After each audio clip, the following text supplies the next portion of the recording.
बहुत सारे बच्चे ये भी कहेंगे कि भैया ये तो सिर्फ हम इनको दिलासा दे रहे हो, ऐसा कैसे हो सकता है कि अभी से स्टार्ट करें और सिलेक्शन हो जाए, तो चीज़ें पॉसिबल है। Hello friends, my name is Ankit Yadav and I am first year MBBS student in VMLC।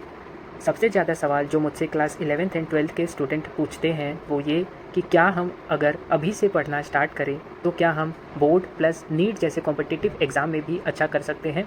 तो आज मैं इस वीडियो में इसी का आंसर दूंगा, हाँ या ना में, और साथ ही बताऊंगा क्या है स्ट्रेटजी जिससे हम ऐसा कर सकते हैं। तो आइए स्टार्ट करते हैं इस वीडियो को।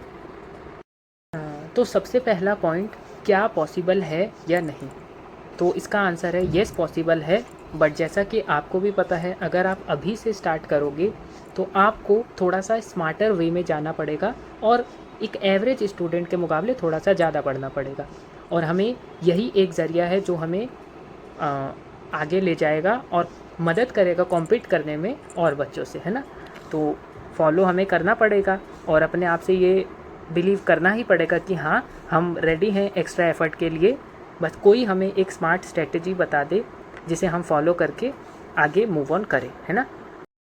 तो सबसे पहले हम स्टार्ट करते हैं NCERT से। लाइक आपने बहुत जगह सुना होगा कि नीट कंप्लीट NCERT आता है और आपका बोर्ड तो NCERT से आता है, बट ये सब पता होने के बावजूद भी स्टूडेंट जो सबसे बड़ी मिस्टेक करते हैं वो यही करते हैं कि वो NCERT को नेगलेक्ट करते हैं।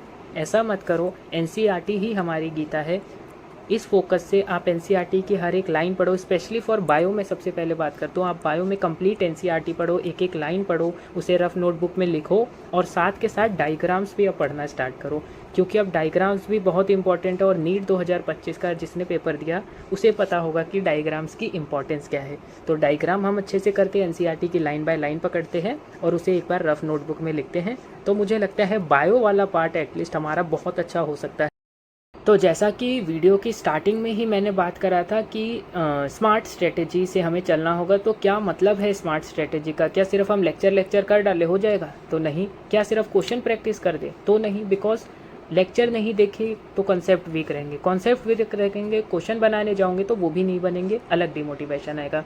स्मार्ट स्ट्रेटेजी का मतलब ये है आप सुबह जल्दी उठो, 2 घंटे अपना दो, NCERT पढ़ो ऑन एन ऑल्टरनेट डे, एक दिन बायो, एक दिन केमिस्ट्री, एक दिन फिजिक्स। उसके बाद आप अपना जो भी प्रोसेस करते हो, लेक्चर लेते हो, स्कूलिंग हो, आप वो प्रोसेस करो और मेक श्योर आफ्टरनून में आप बोर्ड्स के previous year question plus physics, chemistry, bio तीनों में से अपने NCERT के सवाल करोगे। उसके बाद आप इवनिंग में ट्राई करो कम से कम 100 मैक्सिमम आपके सवाल होने चाहिए नीट ओरिएंटेड, MCQ टाइप। मुझे लगता है अगर हम इस स्ट्रेटेजी से आगे बढ़ें तो 12th का बोर्ड्स तो अच्छा जाएगा, साथ में नीट वाला पार्ट भी बहुत अच्छा जाने वाला है। तो जैसा कि मैंने बताया कि हमें स्मार्ट स्ट्रेटेजी फॉलो करनी है, तो फिर अभी स्टूडेंट पूछ भी सकते हैं कि भैया स्मार्ट स्ट्रेटेजी हम फॉलो करेंगे तो क्या हम सारे लेक्चर करने लगे डिटेल में? उतना तो अब हमारे पास टाइम भी नहीं है। तो मुझे भी पता है अब हमारे पास उतना टाइम नहीं है, बट जितना भी टाइम है हमें उसे अच्छे से यूटिलाइज़ करना है।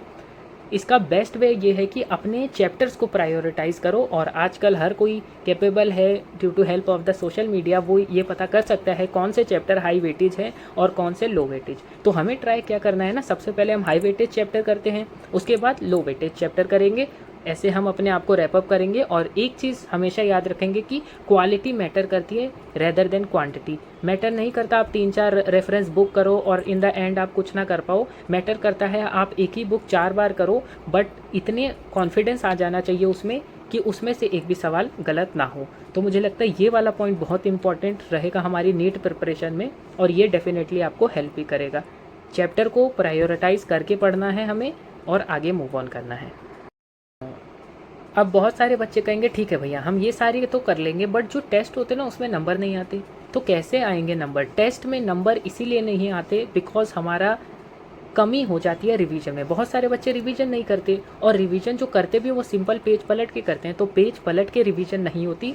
आपको कोई भी चैप्टर रिवाइज करना है उसके नोट्स लो सामने, या शॉर्ट नोट्स अगर आप बनाते हो वो लो, उसको देख देख के आप रफ नोटबुक में लिखो। पहली बार वो भी चलेगा, बट इसको जब आप अपने शेड्यूल में डालोगे ना तो एक दिन ऐसा आएगा कि जब आप बिना देखे अपने कंप्लीट नोट्स अपने रफ नोटबुक में लिख पाओगे। तो मेक श्योर रिवीजन आपको करना है। रिवीजन कर लिया, बट उसको टेस्ट कैसे करें? कैसे पता चलेगा कि हमें ये अच्छे से रिवाइज हो गया? तो अब जो भी टेस्ट होने वाला है बैच में उसे 100% एफिशिएंसी से दो, उसमें अच्छा स्कोर लाओ। और वो आपको मेक श्योर कर देगा कि हाँ you are on right path and ऐसे ही चलते रहो, आगे और अच्छा होने वाला है ना। बहुत सारे बच्चे ये भी कहेंगे कि भैया ये तो सिर्फ हम मन को दिलासा दे रहे हो, ऐसा कैसे हो सकता है कि अभी से स्टार्ट करें और सिलेक्शन हो जाए। तो चीज़ें पॉसिबल है। सबसे पहले तो मैं इतना ही कहूँगा कि बिलीफ सिस्टम हमारा जब ज़्यादा होता है ना, जब हमें विश्वास होती है चीज़ों पे, तो वो होने की जो प्रोबेबिलिटी और ज़्यादा हो जाती है। ठीक है ना कि हमने ड्यू टू XYZ रीज़न हमारा बैकलॉग हो गया होगा, ड्यू टू XYZ रीज़न हमने लेट स्टार्ट करा होगा, बट लेट स्टार्ट करने का मतलब हमेशा फेलियर नहीं होता। बस हमें एवरेज स्टूडेंट से जो अलग चीज़ करनी है वो ये है कि अगर वो 6 घंटे रेगुलर पढ़ता है तो हमें 10 घंटे करना होगा। हमें अपना टाइम थोड़ा सा बढ़ाना है, थोड़ा सा कंसिस्टेंट ज़्यादा रहना है और मूव ऑन करना है, और मेक श्योर करना है कि इस ईयर हमारा 12th के साथ ही एक अच्छे स्कोर के साथ सिलेक्शन हो रहा हो, है ना। तो in the end of the video में मैं सिर्फ इतना ही कहना चाहूँगा कि कोई ये ना सोचे कि late start is equal to failure. ऐसा नहीं, कुछ ना करने से मच बेटर है कुछ करना। यानी अगर आप पढ़ रहे हो कंसिस्टेंट होके और अपने स्टडी आवर्स बढ़ा के पढ़ रहे हो, तो मैं ये मेक श्योर करता हूँ कि आपके साथ डेफिनेटली बहुत अच्छा होने वाला है। बट अपने पे बिलीव रखो और प्रोसेस को एंजॉय करके पढ़ो। अभी भी एक अच्छा टाइम है और आप एक अच्छे मार्क्स के साथ एक अच्छे मेडिकल कॉलेज में जा सकते हो। In the end of the video मैं सिर्फ इतना ही कहूँगा, अच्छे से पढ़ाई करते रहिए, स्टे फोकस्ड रहिए और कंसिस्टेंट होकर पढ़िए। अगर आपको वीडियो अच्छा लगा हो तो वीडियो को लाइक, चैनल को सब्सक्राइब और शेयर भी कर सकते हैं। ओके, मैं नेक्स्ट वीडियो किस टॉपिक पे बनाऊं आप ये भी ज़रूर बताइए, और मिलते हैं नेक्स्ट वीडियो में। All the best and thank you for watching this video till end. Thank you very much, bye, all the best.